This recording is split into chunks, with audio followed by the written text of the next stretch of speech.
ورحمة الله تعالى وبركاته. كيف حالكم يا شباب؟ لعلكم بخير. أنا عندي كلام عايز أقوله للجيش السوداني. أول حاجة وقبل كل حاجة أنا عايز أعرفكم على الجيش السوداني، أعرفكم عليه. الجيش السوداني هم عمامنا، هم أخواننا. الجيش السوداني هم أولاد حاراتنا، أولاد قريتنا، أولاد مدينتنا، أولاد ولايتنا، وأولاد بلدنا. ده الجيش السوداني، هم ناسنا، هم نحن، مننا وفينا. أنا متأكد أي زول بيشاهد الفيديو ده بيكون بيعرف له واحد من ناس الجيش السوداني. إذا ما قريبك، إذا ما أخوك شقيقك يكون قريبك، إذا ما قريبك يكون صاحبك، إذا ما صاحبك يكون صاحب صاحبك، إذا ما صاحب صاحبك يكون حلمتك. المهم أنت كده كده هتعرفك واحد من ناس الجيش السوداني. إذا ما 10 يعني هتكون على الأقل تعرفك واحد أو اثنين. تمام؟ يعني أنتوا يا الجيش السوداني أنتوا نحن كلنا واحد. تمام؟ فمن بيتين الجيش السوداني بيحمي الأنظمة. من بيتين الجيش السوداني بيحمي الأنظمة. الجيش السوداني بيحمي الشعب. الجيش السوداني بيحمي الوطن. قبل كده في مناسبتين قبل كده الجيش السوداني انحاز للشعب، انحاز للوطن، حمى الشعب، حمى ممتلكات الوطن، حمى كل حاجة. ده الجيش السوداني في السبرات اللي قبل كده. لكن أنا ما أعرف شنو الوجه الجديد. النهج بتاع الجيش المفروض يكون نهج واحد. الجيش نهج واحد. الأشخاص بتتغير لكن الجيش نهج واحد. الجيش وطني بحت، يعني بحت، وطني بحت. ما برضى أي حاجة في الوطن، وحامي الوطن، حامي العرين.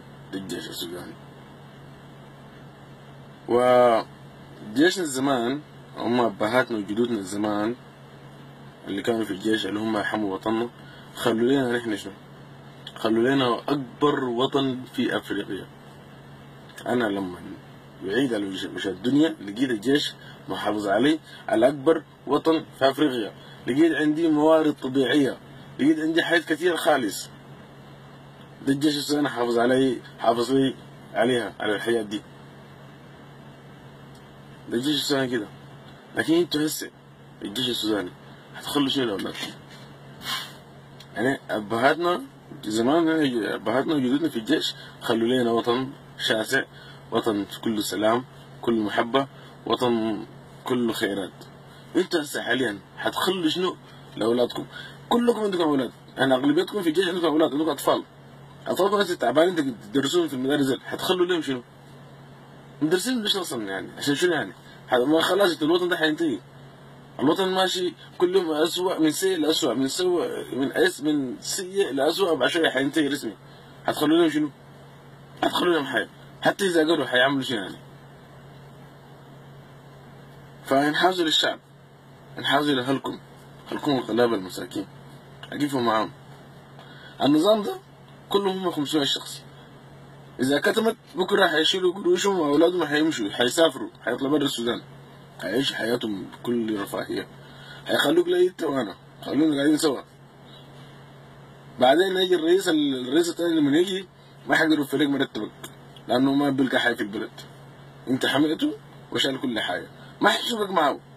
اكيد ما حيسوقك معاك، يسوقك انت واولادك، حيسوق اولاده بس. هيخليك انت قاعد خليك كده. حصلوا البلد قبل ما تخرب، يخربت خلاص. حصلوا الفطيفيه ده، حصلوا. ما تخلوا الوطن للطغاة. بعدين انتم شعارين بالذل اللي احنا عايشينه ده، بالذل وبالاهانه البر اللي بنلقاه برا، ما حاسين بيها خالص. زمان نميري لما يطلع برا السودان، تمام، بيستقبلوا اكبر واحد في البلد. بيستقبل نميري ابو رقيبه، الرئيس قبل رئيسين في تونس.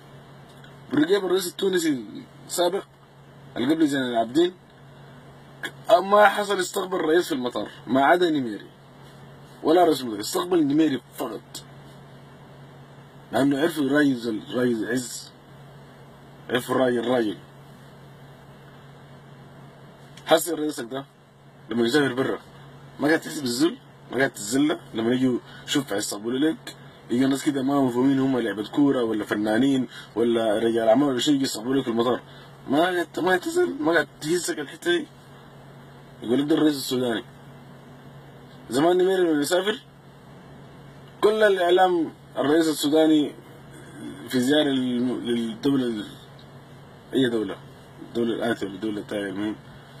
لكن هسه الرئيس السوداني ده غير إعلام السوداني ده، من اللي عارف يسافر؟ ما في عارف يسافر ولا طالع ولا نزل أصلا، ما في اللي عارف أصلا.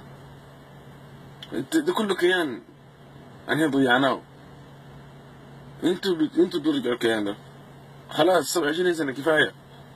فشل في فشل في فشل في فشل من السيء لأسوأ. انتوا الجيش السوداني انتوا ساكنين في الحلة، ما قاعد تشوف جارك تعبان، ما قاعد تشوف ولد عمك ما قادر يعرس، ما قاعد تشوف عمتك عنده سكري ما قادر تشتري دواء، ما قاعد تشوف الناس دي كله، ولا كله يعني الجيش هذا كله أغنياء انتوا؟ ما في جزء فقير خالص. حسوا بالناس دي، أقيفوا معاهم بس. رجعوا الجيش السوداني الزمان اللي نحن بنعرفه، اللي ورونا انه ابهاتنا حكوا لنا كان في قوات مسلحة سودانية تحمي الوطن.